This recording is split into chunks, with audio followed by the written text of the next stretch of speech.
السابليه المظبوط بيبقى بيتكسر كده مش طري، بس في البق بيدوب وطبقة الشوكولاتة اللي عليه بتسيح وتخليه تحفة. ممكن برضو يتعمل سادة وكتير بيعملوه بالمربى، بس انا بحبه اكتر بالشوكولاتة. ومش شرط يتعمل في العيد بس، ممكن تعملوه في اي وقت في السنة، بيبقى تحفة جنب القهوة او الشاي بلبن الصبح. عجينته مكوناتها سهلة، هقولها بالكوباية وبالوزن، بس الأحسن لو عندكم ميزان تمشوا بالوزن عشان تضمنوا إن العجينة تكون مظبوطة. ولازم قبل العجن تكون كل مكونات العجينة في درجة حرارة الغرفة. بطلعها من التلاجة قبل ما أعجن بساعة أو ساعتين حسب الجو.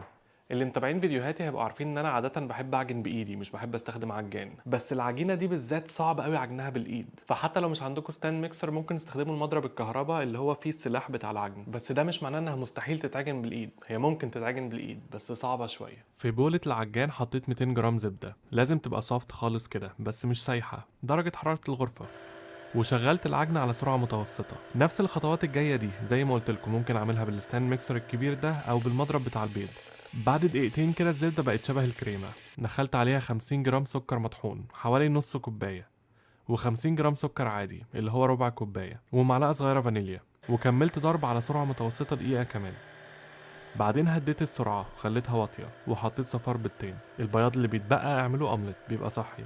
ضربت العجينة دي دقيقة واحدة، بعدين حطيت الدقيق. حطيت من الدقيق ربع كيلو أو كوبايتين بس مش مرة واحدة. بحط جزء وأنا بنخله وأعجنه مع العجينة، بعدين أحط جزء تاني وأعجن. ال 250 جرام دول مثلا حطيتهم على 4 مرات. لو في أي وقت لقيتوا العجينة لازقة على أطراف البولة كده نزلوها بسباتيولا وكملوا عجن عشان كل حاجة تتعجن كويس في بعضها. كده دي عجينة سابليه كلاسيك وسيمبل خالص من غير مكسرات ولا أي حاجة. أنا بصراحة ما اخترعتهاش، أنا خدتها بالظبط من كتاب دوري جرينسبان. كل اللي غيرته بس هو إني زودت معلقتين كاكاو عشان بحبه بالشوكولاتة.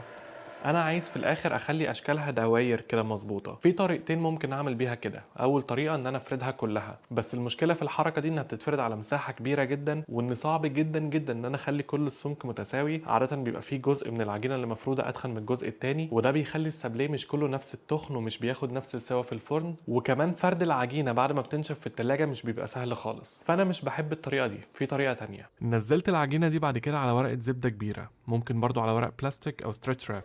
لو كنت قلبت الكاكاو في الدقيق ما كانش هيبقى فيه حتت فاتحه كده في العجينه وكان هيبقى لونها احلى، بس مش مهم كده برضو مش وحشه.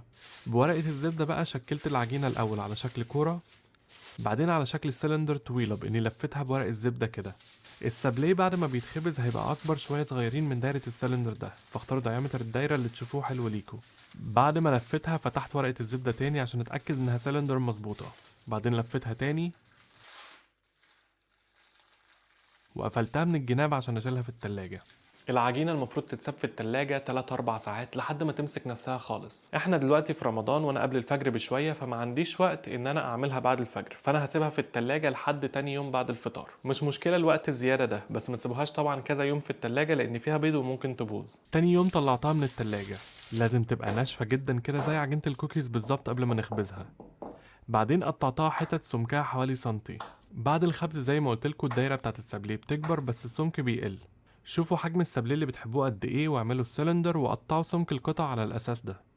رصيتهم بعد كده في صينية عليها ورقة زبدة وبعدتهم شوية عن بعض، وعشان كانوا لسه ساقعين وناشفين حطيتهم في فرن كنت مسخنه على درجة حرارة 160.